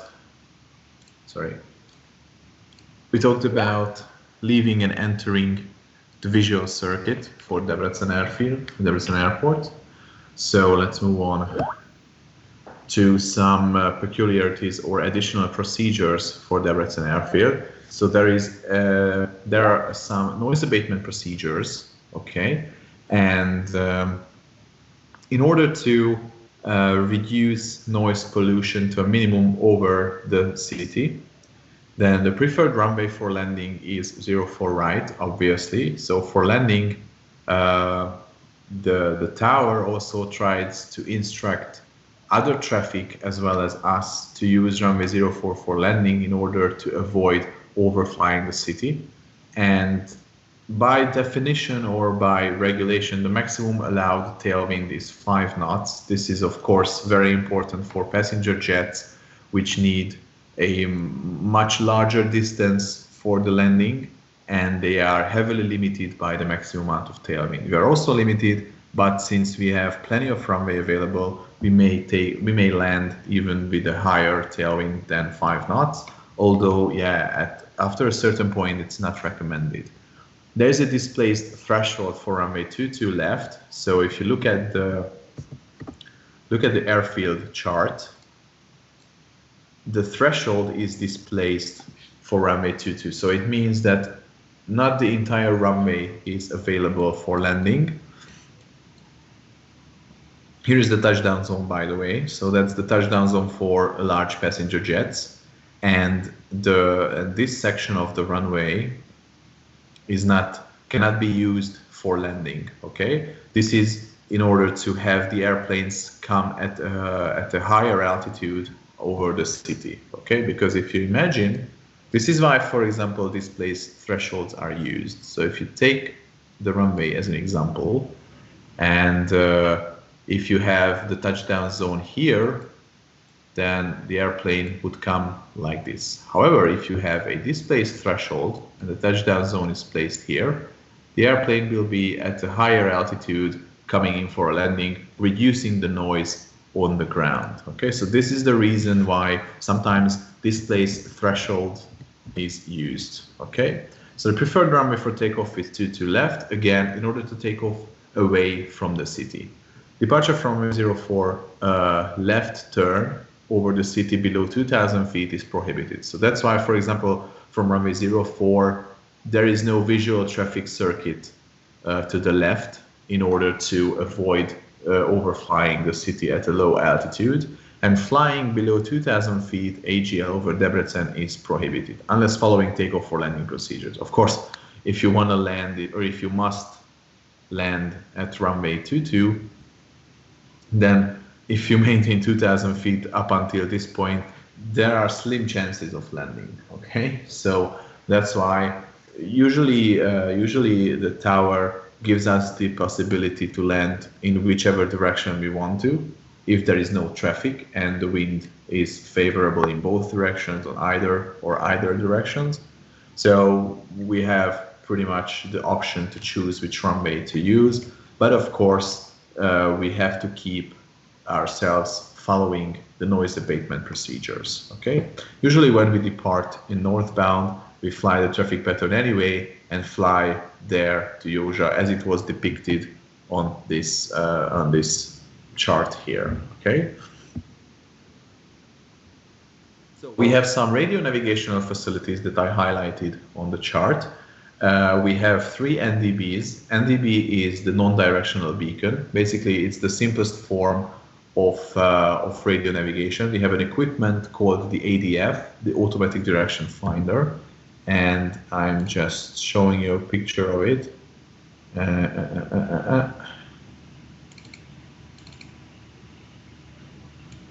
So that is the ADF. It's basically a radio compass. So this is the equipment for it. You tune in the frequency and the needle will point to where the station is. Okay, so if you want to use Delta Charlie, this is one of the most common that we use. It's right here, right at the intersection of the highway, so it's very easy to find. But if you tune this 295 kilohertz into the radio equipment here, then this needle will point right to that radio station. Okay, so that's the most common. We have instrument landing system for runway 04. So it's fully equipped ILS if we're coming for runway 04 with the DME, that's the distance measuring equipment. So we can have a distance information, how far we are from runway 04 threshold, and we have a complete ILS. Now an ILS is a device or a radio navigation equipment that give us lateral and vertical guidance down to the runway. Okay, so that's a precision approach that replaces the conventional approach. Okay, and you can use it as an aid to help you find the runway, but especially the DMA part is very useful so that you can see how far away from you are from the threshold, in your case, of course, because what we're going to do is a visual approach towards runway 04 if we come back to Hajdú-Szoboszló. Okay, and speaking of which, we're going to move on to Hajdú-Szoboszló to finish it up. Any question regarding Debrecen Airfield or Debrecen Airport?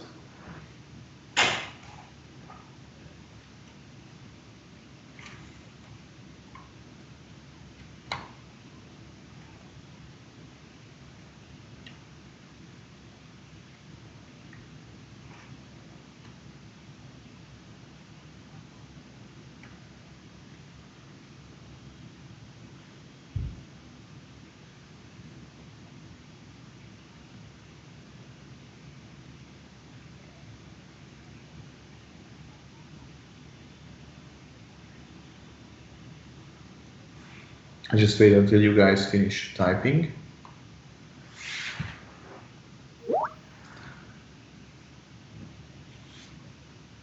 For NDB, what we used is the QDM. QDM is the magnetic bearing inbound. Outer and inner marker NDBs. Markers are somewhat different because markers transmit at 75 kilohertz and they are picked up automatically by the radio equipment.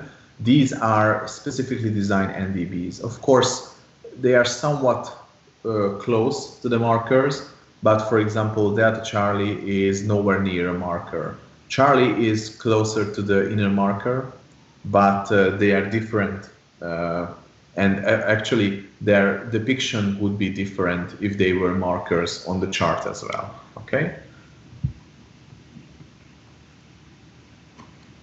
Unfortunately, we don't know if there are markers since our airplanes do not have marker antennas, but for instrumentation flying, another types of aircraft will be used, and they should have antennas for markers.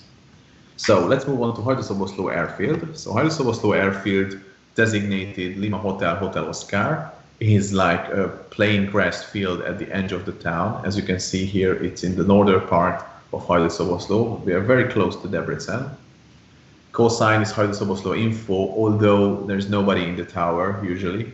So that's a thing. We communicate between each other. Frequency is 124.210. You should note that and keep it in mind. Elevation 335 feet, but again, the traffic pattern altitude is at 1,400 feet. The airport category is a non-public airport, so keep in mind that as opposed to Debrecen, Hajdú-Szoboszló is not a public airport. You cannot just come and go and fly there. You have to notify the owner of the airfield, call them up. Fortunately, we have a agreement between the owner of Hajdú-Szoboszló Airfield, so there are no restrictions for us in that regard. Okay, and the operation is VFR day only. Okay, so there is no lights on the runways whatsoever, and as you can see here, here is the runway. It's very difficult to notice, I know, and you need some time to adjust to it. And by the way, here we have our containers. It's not on the picture because this is a fairly old photograph, but the first challenge is finding the airport itself. For the first time when you fly out, for example, from Debrecen, and you want to navigate towards Hajdú-Szoboszló, you will just not see it. But you have to rely on the clues on the ground on where the airfield might be. And I will give you some hints and help throughout this lesson so that you can better prepare yourself on where to look for the runway. And your instructor, myself included, sometimes like to ask the students, where are we now? Where is the airport? And questions like this. And this presentation as well is aimed to help you answer that question once you are in the air. Okay, so basically this is Hajdú-Szoboszló, and you can see the airfield is right here. So I highlighted the runway for you, and the runway also has a very strange angle. And the way to find it, by the way, this picture is north oriented. Okay, so this is where we are coming from from Debrecen. This is the direction. This train goes to Ebes, then then Debrecen, so it's easy to find. This is a straight, long stretch of railway, and it can serve as a good indication on where you are and how to find Hajdú-Szoboszló. Okay, so the airfield is here at the northern corner of Hajdú-Szoboszló with the runways like this. Okay, I'm just going to zoom in first. So here you can see, or you cannot really see, but the runway edge marks are very difficult to see. One point that can help you identify where is the airfield. So first of all, if you follow the rail, there's also a road. This is highway number 4 coming from Debrecen, and there is an additional road that connects to Hajdú-Szoboszló. But on top of that, since we are approaching from Ebes, okay, this road is coming from Ebes, but we're gonna fly like this. You can spot this group of trees. Okay, there's a small group of trees that's quite easy to notice. Okay, and behind that line of trees is the airfield itself. Coming from the other direction, because we have training areas here, there are fishing lakes or artificially created lakes that can be a good indication to show they are actually pointing towards the town itself. From the town, you just look for the green area, and that's how you can spot the airfield itself. Okay, so this is how the runway is oriented.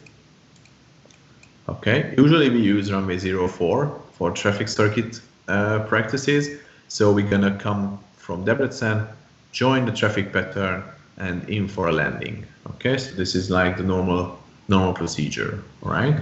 And as soon as we leave Debrecen airspace, we will switch to East information.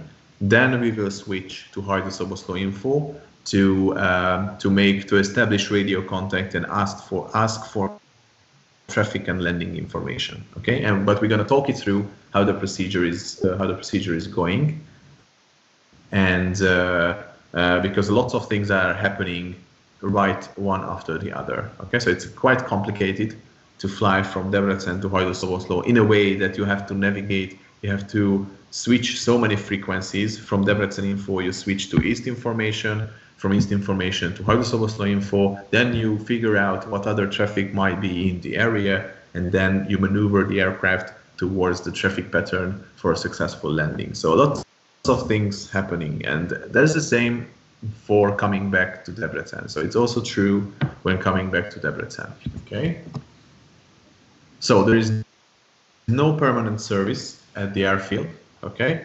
The airspace structure is class Golf without any restrictions, and there is an occasional drop zone. And as you can see on the chart, it's highlighted here, this oddly shaped like airspace. This is called a drop zone. A drop zone is an area where parachuters or parachuters are being deployed. Okay, so sometimes, but this restriction focuses on the weekends mainly, and we don't really fly during the weekends. And during the weekend, they might organize parachute events where there is a drop zone which you cannot enter unless you are cleared by the ground service. And during these times when there is a drop zone active, there is always someone at the radio on the ground who coordinates the drops, because what they do is they fly at a high altitude circling, drop the parachuters, then they land with the aircraft, and after all the parachuters have landed, then you can enter the airspace or take off for that matter.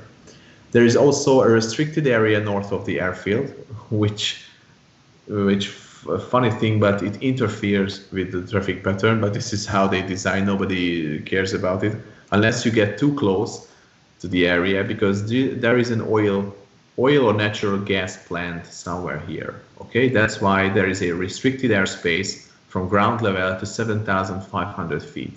But the traffic pattern looks like this.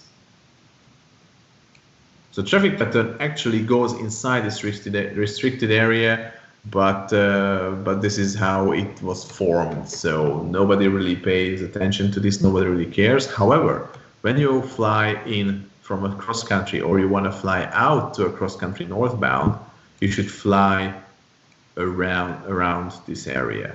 Okay, so there is a restriction here that you need to keep in mind, and actually I might be able to show it to you. So here's Hajdú-Szoboszló. I'm just gonna, yeah, there is the plant. So this is at the center of this restricted area, which extends to about 5 kilometers or somewhat. So here is the restriction. However, our traffic pattern interferes with it, but as long as we avoid the immediate area, no problem should be whatsoever. Okay, so you have to keep in mind that this area exists, and we have to avoid it when flying outbound or inbound concerning a cross-country flight. There is motorized and glider activity in the area, so especially during the summer, there are gliders flying in the area, and from the airfield, there is a glider flying club based at Hajdú-Szoboszló. So we have to coordinate with them, and sometimes they like to talk on the frequency that they found the thermal, they find good possibilities, etc. But they do all this in Hungarian, so that's a limiting factor regarding your flying, and that's why your instructor is there who can coordinate with them and understand what they are talking about in order to avoid any potential conflicting traffic. Okay, so how does the airfield look like? So it's pretty bare bone. There's a designated runway, a green place, and some buildings, and that's it basically. So since this is an uncontrolled airfield, there's no permanent service, so everyone just comes and goes basically. We have a grass field which has a length of 1,000 meters and a width of 50 meters, so that's pretty decent. 1,000 meter runway is pretty good. We have runway 04, just like in Debrecen, although the magnetic bearing of the runway is slightly off by a few degrees, and we have conversely a runway 22. Okay, so it's pretty straightforward. The same runways basically in Debrecen and Hajdú-Szoboszló as well. Okay, how do we use the airport? So we have a few facilities. We have a container here, which is a fueling station container, and we have an office container next to it. Here we have a briefing building, which one of these black dots. Okay, so we have the fuel station. We have an aircraft parking position, which is an area in the grass. Usually, we like to mark it by cones or something. That we park the airplanes there, and the airplanes always face the runway. So when you park the airplane, make sure you turn around and you face the runway. There are taxiways. I mean, there are no taxiways. You can taxi wherever you want, basically, but we developed some methods on how to taxi. And we usually what we do is we cut the grass and to make a way so that it is visible to you in on where to taxi, because boy, I tell you, for runway 22, to get to runway 22, it's a very long taxi. And you cannot taxi at a high speed because of the unevenness of the terrain. It says also here, keep slow speed during taxi because the terrain is just terrible, okay? Okay, the runway itself is pretty decent, but the other areas are full of, you know, the small molehills that the animals make, people just come and go, etc. So it takes a pretty long time, and it is especially, it's not visible from here, but the area has some irregularities, or the terrain has some irregularities, which makes impossible to see the runway as long as you taxi. So you just continue to taxi towards, there's a group of trees, the same group of trees that you use for navigation in the air. Now that can be used to navigate ourselves towards the holding point of runway 22, okay? Also, when there's glider operation, it may be possible that they use winch launches, you know, when they extend the cable throughout the whole length of the runway to tow down the gliders. So in that case, when we take off, we usually go around them, and after we land, we just exit the runway of the opposite direction. Okay, if we use runway 04 for takeoff and landing, normally we just turn right and taxi back to the parking position or to the fuel station. Okay. According to our new contract, there is also a noise abatement procedure that for making traffic circuits, practicing traffic circuits from runway 22 is prohibited, as you can see due to them. Okay, so practicing traffic circuit is only possible from runway 04 because we are flying very close to these buildings and these residential areas here, and you know, and taking off, it was decided that it must not be used for traffic circuits. You can go for cross-country flight from runway 22, that's no problem, but practicing traffic circuits is only possible when the wind direction favors runway 04. You could theoretically practice in tailwind, but this is not the airport to practice in tailwind. We tried a few times to land in runway 04, even though the wind would have favored the runway 22, and you are just always too high and too fast. Okay, it just messes up your whole approach, and that's the point. That would be the point to practice the approaches, but that would make it impossible. Okay, so, but 90% of the times we have a northerly wind, so that wouldn't be an issue most of the time. Okay. So usually when you taxi, I also forget to mention that you keep the elevator in a firm position, not to be affected by the bumpy terrain. Okay, so because if you just taxi around this area and the elevator just flaps up and down, then you might damage the whole thing. Okay, so this is also another thing. Taxi slowly, keep the yoke slightly pulled towards you. All right, and try to follow this general taxiway. Usually you have an easier job once you go for runway 04 because it's right at the fuel station, so it's very close. But your instructor will show you how to navigate this terrain when you want to fly from runway 22. Okay, so a little bit about the traffic pattern, same thing really, and even the courses are almost identical to Debrecen airfield. So from runway 04, we have a left-hand traffic circuit. Pattern altitude is 1400 feet, just like in Debrecen airfield. And the procedures, actually the procedures that we went through during the traffic pattern lessons are developed mostly for Hajdú-Szoboszló, because this is where you will spend most of your time practicing traffic circuits. Okay, so the procedure is exactly like the same. From runway 04, you take off the 500 feet, you check something, you spot an object on the ground to use as a reference to make the 90-degree turn, and then once you finish the turn, you look back on the runway. Actually, if you look at the picture from the traffic circuit guide, this is what you will see taking off from Hajdú-Szoboszló. So now that you are familiar with the area, that's Hajdú-Szoboszló airfield, there's the runway, and once you make the turn for crosswind, doing left-hand traffic circuit for runway 04, you should see something like this, okay? And from that point, you should be able to also see the runway center line. Remember, I told you it's quite difficult to spot the runway edge lines. They are pretty faint, even though they were painted last year, but they just faded into obscurity at this point. But from this distance, you should be able to make it out. If not, then you shouldn't get the class 1 medical, okay? So you make the first turn, you look back on the runway, and then you monitor the runway progress. You reach the traffic circuit altitude somewhere around this point, and actually what I showed you, you use the wing strut to determine your position or your distance from the runway. And from that point on, it's pretty much the same, with the exception that you announce the base, you listen for the other traffic, and it's not like in Debrecen airport where you have to get so-called clearance. I'm gonna say clearance, but it's not a clearance in reality to turn for base. You can pretty much turn base wherever you want.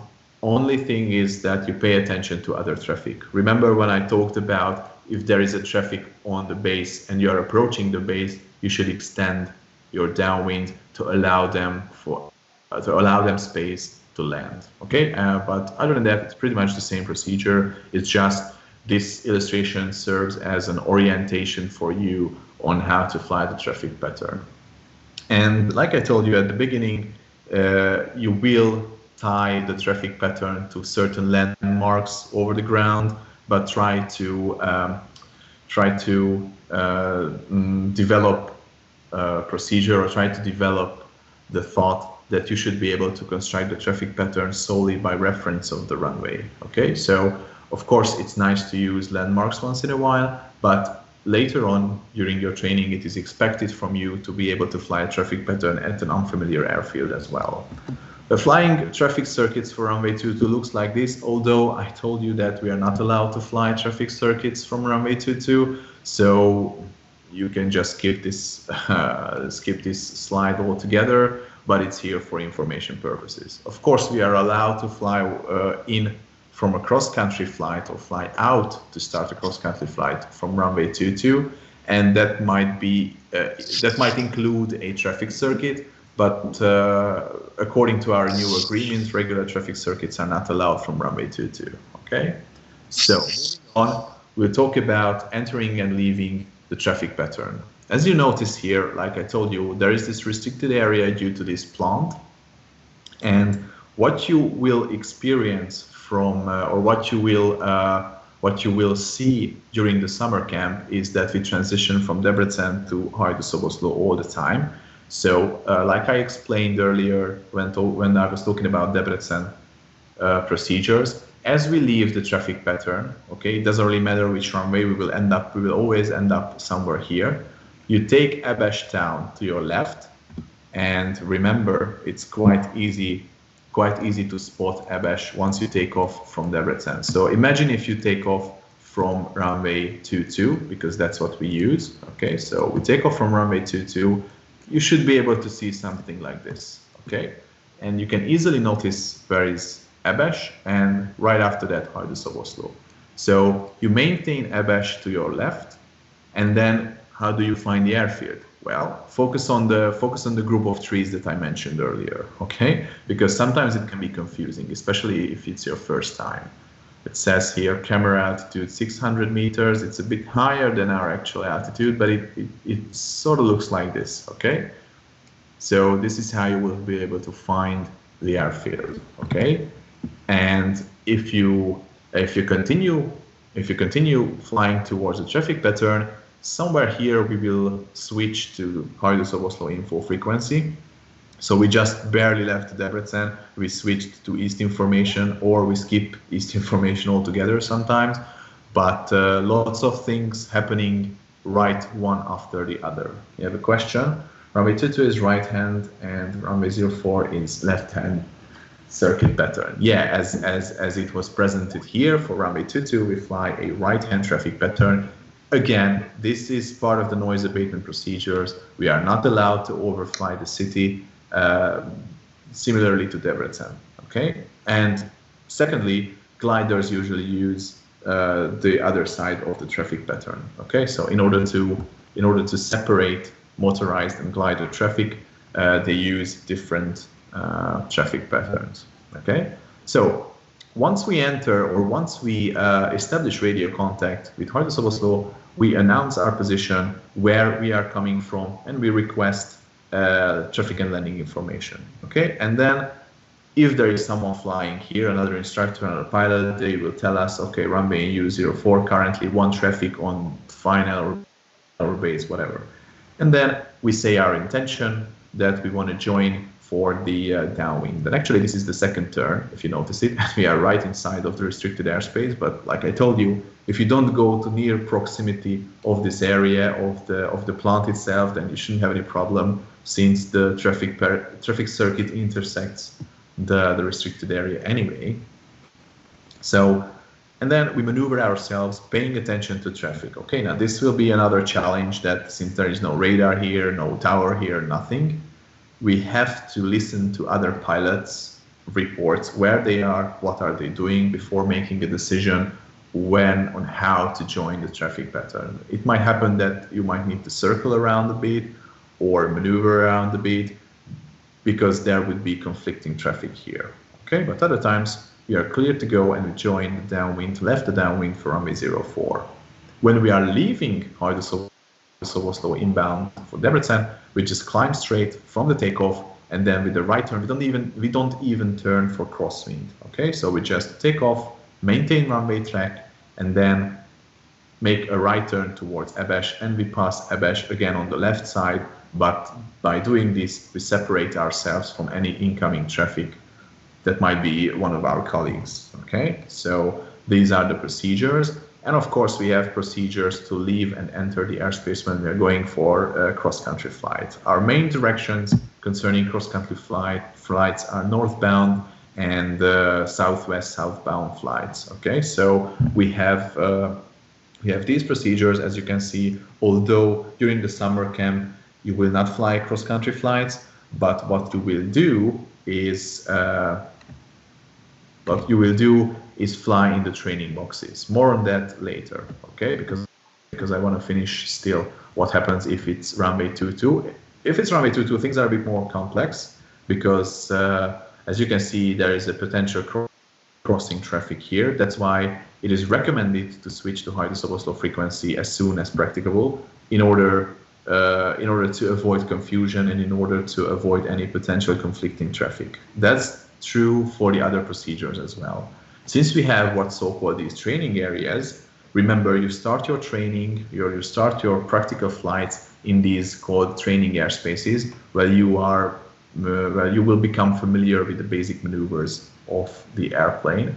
So back to the joining procedure. Again, the story is the same. You keep Ebes to your left, and you will straight join to long final. Okay, but make sure that you establish radio contact. You ask if there is any traffic, and you join long final and then land. Okay, so that's a bit more simpler. And conversely, when you leave the airfield, you leave from base turn. Okay, so you fly the traffic pattern, and when you arrive at base turn, you just leave inbound Ebes. Okay, and there is a potential conflict for traffic although if they are coming in for landing, they should be slightly below us. Okay, so but in any case, good communication is key in these kinds of airfields, and there are numerous airfields like this in Hungary. So it can be a total mess sometimes, but as long as you know your position and as long as you hear what others say, you can avoid these potential situations. And most importantly, you look out of the window searching for the traffic. So talking about training boxes, we have 3 designated training boxes that we regularly use when we make training flights. These can accommodate 1 aircraft at a time. And as you can see, they are pretty far from the runway or from the airfield at some points. And if you are leaving for a cross-country flight or coming back from a cross-country flight, that's why it is advised to establish radio communication as soon as practicable, since one of the training areas might be occupied. Okay.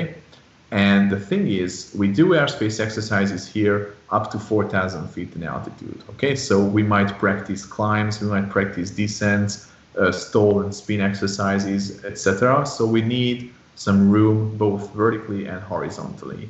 So the training areas themselves are in fair proximity to the airfield, although training area number 3 that we don't really like is pretty far, and we need to coordinate with the other instructors as well as we need to talk to East information. Okay, if there is any overflying traffic or any inbound traffic, that's not us, so that we are unaware of it.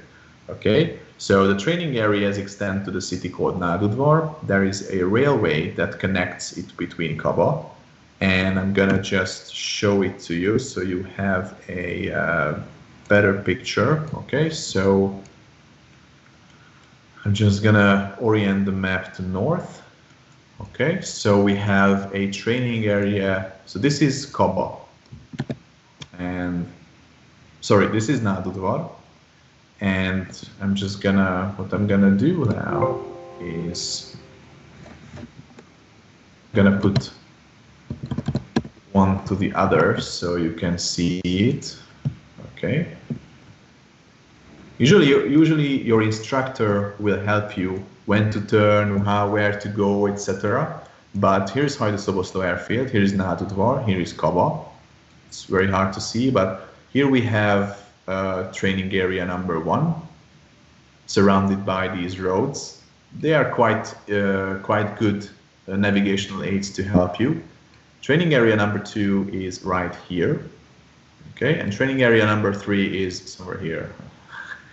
Okay, so here we have these 3 training areas, but again, you will not spend time alone here. Your instructor will always tell you when to turn, where to go, etc. I just want you to become familiar with what to do and where to go, especially if you are advancing to traffic circuits and it is expected to you to navigate out from the traffic pattern to reach the training area and coming back to the traffic pattern. Okay, so these are the training boxes that we use, usually up to 4,000 feet. Approaching the airfield from Abash, this is just, I put this picture in as a reminder to you in case you want to review it at home on how the airfield looks like. Unfortunately, this is not 3D. Google Earth 3D is not supported in this region of Hungary, unfortunately, but you should expect to see something like this. The Great Plains of Hungary, like until the horizon is just flatness of nothing, but the cities and the towns will give you a great reference. And here's the road that I was talking about, highway number 4, that can be used as a guide, and also this long stretch of railroad that comes from Debrecen main station. Okay, but anyway, there are much bigger towns around, and the first one you will spot is Hajdú-Szoboszló. Okay, so here is Abash, Hajdú-Szoboszló, and there is the runway. Okay, so the runway has an orientation somewhat like this. Okay, so if you come for example, if runway 04 is used, then the traffic pattern is somewhere here. Okay, so you should expect to join the crosswind turn from here. Okay. So means it will depend upon the wind condition which will be used, like runway 22 or runway 04. Yeah, that's a good question. Well, first of all, if there are already aircrafts at the airfield practicing, they will tell us which runway do they use. And if there's nobody there, then we should overfly the airfield and check the windsock if possible. Okay, so there is a procedure when you overfly the airfield 500 feet above the traffic pattern altitude, and then you can check the windsock. Alternatively, you can use a mobile application to tell you the general wind direction, and usually that will give you a fairly good idea on which runway to use. Okay, so on the ground with your instructor, of course, you need to check the weather anyway. With your instructor, you will check the weather and you will check any potential wind that might affect choosing the runway. Okay, but so if we using runway 22, so it will be the right hand pattern if we follow it. yeah, If we use the runway 04, it will be the left hand pattern. yeah, that's correct. Okay. Okay, so this is what you should expect, and this is a picture from Nádudvar. This is from training area 1. As you can see, training area 1 is between Nádudvar, Kaba, and Hajdúszoboszló, and there are a few artificial lakes that I explained earlier that will give you a good reference on where to find the runway. If we use runway 04, I'm just going to draw again. If we use runway, the runway should be somewhere around like this. If we use runway 04, well, this stretch of road will put you straight towards final. Okay, if runway 22 is used, then you should be able to fly straight towards the airfield and then join the downwind somewhere here. You will get accustomed to it. Okay, just pay attention to what your instructor is doing, because at the beginning of your training, your instructor will maneuver the airplane out of the traffic pattern and into the traffic pattern until you are more comfortable with the controls. Okay, just pay attention to what he's doing. Look outside how the procedures are constructed. Okay, Hajdúszoboszló and the airfield itself. Okay. Okay. Any question regarding the airfields?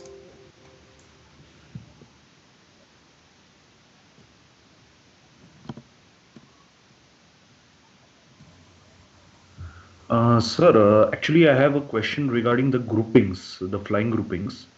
Yes. So, sir, if we want to swap for the group 1 instead of like I'm in group 3, what is the sir process like? What can we do? Or is it final? The groups are final? Well, there is some flexibility in the grouping. However, there is one crucial detail that is decisive in the grouping, is whether you have a medical certificate or not. Okay. If you have a medical certificate, of course you can switch between groups, but please contact the head of training about it. He can make the decision of changing the groups. Okay? Okay. Like, sir, means I'm asking related to the flying grouping, not the BOA grouping. The flying grouping we can I'm also talking about the flying grouping. Yeah. Okay. And so okay. Fine. Sorry, we have another question. We'll be doing night flying in 25 hours. And night flying is it will come much later on in the training. But once you start flying, you will be registered to Flight Logger. Okay. And in Flight Logger, you can review the whole training program. How many hours do you fly and when? Okay. So the night flying will become a bit later, but there is, I think, 5 hours of night training within the training. Okay. So in this flying camp, we will complete almost 25 hours. The goal is 19 hours. Okay. So yeah, around 20. So this is there will be no flying during the night at the beginning of the training. So the summer camp will always take place during the day. Change groups. We find someone from other group who is ready to exchange. Yeah, that's the procedure. But make sure to contact the head of training before starting to organize any changes in the grouping. Okay.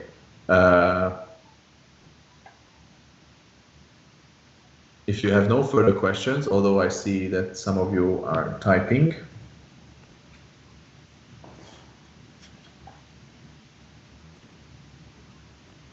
So means this flying grouping is totally on the basis of the medical certificate or the what? Like 1, 2, 3. Yeah, yeah. So, of course, those who have medicals have priority because they are allowed to continue flying and they are allowed to act as pilot in command later on in the training. Okay, so that's why Benza also asks you to get your medical as soon as possible. Okay. You have another question. Are we going to fly solo? Well, it will be it will depend on your performance, and it will of course depend on the circumstances. Currently, we had some issues regarding the engines. There was a service bulletin came in, so at the moment no solos are allowed, but the situation might change. Okay, it will depend. It will depend on the decision of the head of training. Okay.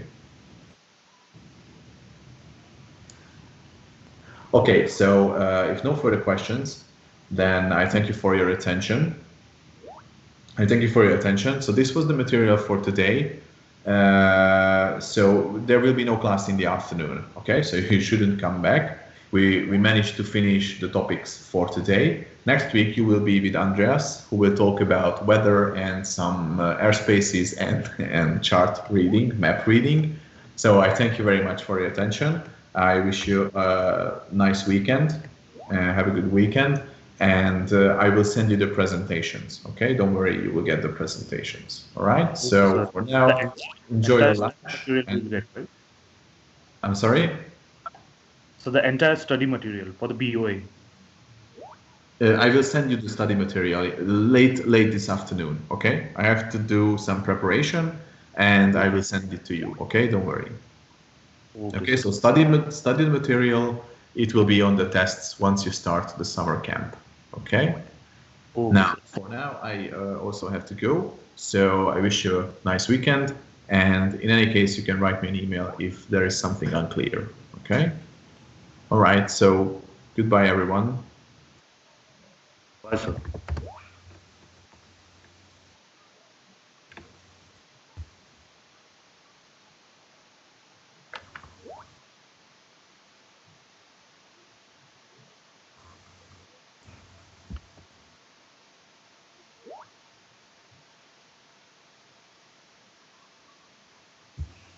So फिर शौर्य क्या plan for the day